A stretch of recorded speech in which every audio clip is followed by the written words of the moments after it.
A lot of questions to be answered. Let's get into it now with Ahmed Al-Barai, a lecturer at Istanbul Aydin University, and retired Colonel Reuven Berko, Arab Affairs commentator for Israel Today newspaper. You're both very welcome to the programme, gentlemen. Reuven, can we begin with you, please? Israel has praised the move, but surely the almost universal global chorus of criticism against the move proves that it's not the right decision. Well, I believe this decision is very important, despite the fact that, as far as I remember, from historical point of view, the kings of the dynasties of Israel never got consultant with Erdogan or any other regime in the world at the time they put the Israeli capital in Jerusalem at the times of the Kingdom of Israel, a long history. And by the way, I never heard about Palestine, even not in the Quran. So Palestinian people are very important. We want to create a Palestinian state, the first time in history, as side by Israel. But unfortunately, Jerusalem is like a wife. You can't share a wife. You already got married with Jerusalem 3,000 years ago. So this is a ridiculous demand by the Palestinians. As to the fact that Al-Aqsa is very important to Muslims all over the world, we really respect it.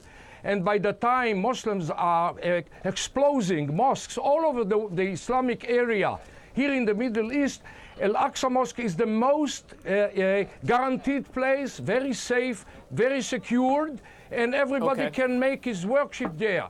The fact that Al-Aqsa is important to Muslims doesn't turn it automatically to be somebody's capital only to the Israelis. Let's put a point to Ahmed. And Mecca is not the capital. Mecca is not the capital. Reuven, we'll of get back Saudi to you. Arabia. Not Jordan put Jerusalem a capital to them at the time. Reuven, we'll get back to you in just a moment. I want to put a point to Ahmed. If the embassy is going to be put in a part of Jerusalem that is not disputed, why are we seeing such an aggressive reaction around the Muslim world? First of all, it is ridiculous, in my opinion, to speak about Palestine is not mentioned in the Quran, then the Palestinians have the right to speak. This is kind of obsolete rhetoric that the people are bored of hearing that from an Israeli guy speaking now to the world. Jerusalem, you go to the UN resolutions in the international community, the General Assembly, back down to the resolution 181, the partition resolution that speaks about, stipulates that Jerusalem should be an independent entity. Neither the Palestinians nor the Israelis will be controlling this city in the final stages. That's what the General Secretary of the UN is speaking about. That's what the consensus of the international community is speaking about. It's only Donald Trump himself and Benjamin Netanyahu who think that now it's the time, because of the turmoil of the Arab world, what's happening in Syria, Iraq, Yemen, Egypt, all around the Arab world, they're not ready to take the Palestinian cause as a priority, and that's the time they're going to seize this. For the Muslims, not only with the Muslims, for all the Abrahamic religions, it is a very important place. It's one of the most sacred places for Judaism, for Christianity, for Muslims. But the Israelis are trying to say it's exclusive only for the Israelis. I want to put one of the points. I want to put one of the points to Reuven that you made, Ahmed. Is this legitimizing, Reuven, what many, including the United Nations and most legal scholars, considers to be violations of international law on Israel's part? Reuven, go ahead. Reuven, you can say your honorable, as your honorable guest mentioned, there were several resolutions concerning Israel and the solution. But unfortunately, the Palestinians never accepted it, and even Arab states at the time didn't accept it, and they waged wars against Israel using terror, which has been turned to be the only one startup the Palestinians and contributed to the world. And from that time on, they are using terror to achieve political achievements. They never accepted the resolutions made by UN. So now you want us to go back to square one, on which they never accepted it because circumstances are changed afterwards. It's ridiculous to mention this, but I want to tell you, to emphasize one thing. Since there never been a Palestinian state, the Palestinian capital should be everywhere, going towards a solution in the future. If we want to go back to square one, we can get back to the kingdom of Israel that go and resolutions that assured us that even Jordan kingdom should be our, at the time before World War II, they decided that even Jordan's kingdom should be belong to Israel. Don't go back to history, go to the future. The future is the fact that we want to create a Palestinian state, and Ramallah should be its capital. Okay, hold on a minute, Reuven. We'll come back to you in a second. Ahmed, just on what has been seen in the aftermath of this decision, Hamas has already called for an intifada. People are going to die with this if that happens on both sides. Is there not a peaceful, diplomatic way of taking issue with the decision without calling for violence? Nobody would accept the backlash of such a move. This kind of a provocation, not only for the Palestinian rights, it's a violation of the international law. And Donald Trump had a message from everywhere, from Indonesia, Malaysia, here in Turkey to Morocco. Everybody is condemning the move in the Arab and Muslim world. Even the European Union, Macron, the UK, and the Pope himself condemned the move. And everybody is speaking about the status quo should be maintained in Jerusalem, in the old city. And that's the main problem, coming back to your guest who is speaking about history, who is speaking about the future. Who killed Yitzhak Rabin? Who's the one who's radicalizing the whole region? If you're speaking about Palestinians doing terrorist attacks, who killed the Palestinians in Gaza, in Jerusalem? Who's trying to put the metal detectors in the Al-Aqsa compound? It's the Israelis who are trying to push toward more radicalization.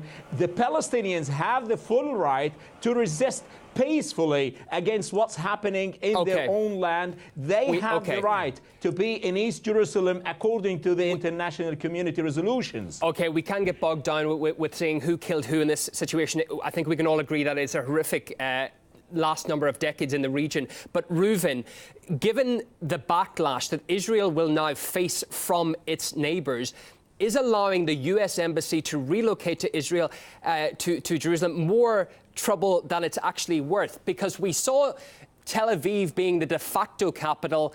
We saw the American embassy in Tel Aviv, but yet the violence still continued. Will it not only get worse if it moves to Jerusalem? Not at all, sir, not at all. I'll tell you why. Actually, if speaking about status quo, I want to reply to your honorable guest. Well, briefly on that part, please. Is kept in Jerusalem. You are mixing, you are mixing between sovereignty and religious law and religious freedom of worship. Israel is the only state that maintains religious freedom for all prayers in Jerusalem, and the status quo is very seriously kept in Jerusalem. Now the Islamists are threatening, and that's why your government, your prime minister is sorry, you can't disturb me. I won't allow you to disturb. In Jerusalem. Now, that's Jerusalem is not in danger. About, right? The real danger is Mecca and Medina are in danger by Iran. The Arab people, the Arab nations understand now that the aspiration of Turkey to renew the Sultanate, the Khilafah, the Ottoman Empire is bullshit. Nobody will accept this on one hand. And on the other hand, everybody understands that Iran is threatening Mecca and Al-Medina. This is the real threat. Jerusalem is very secured. The mosque is very secured. Jerusalem is the capital of the Jewish state. Sha'a man shaba wa aba man aba, as they say in Arabic. Okay, we're running out of time here. We're literally running out of time. Hold on, Reuven. Freedom of worship. Israel is the only state that allows this. Okay, we're running out of time. Both of you can sum up your thoughts now if you wish. We've got 30 seconds each. Ahmed, let's start with you. The United States, Donald Trump, and Israel think that this is the right time to make this kind of propaganda.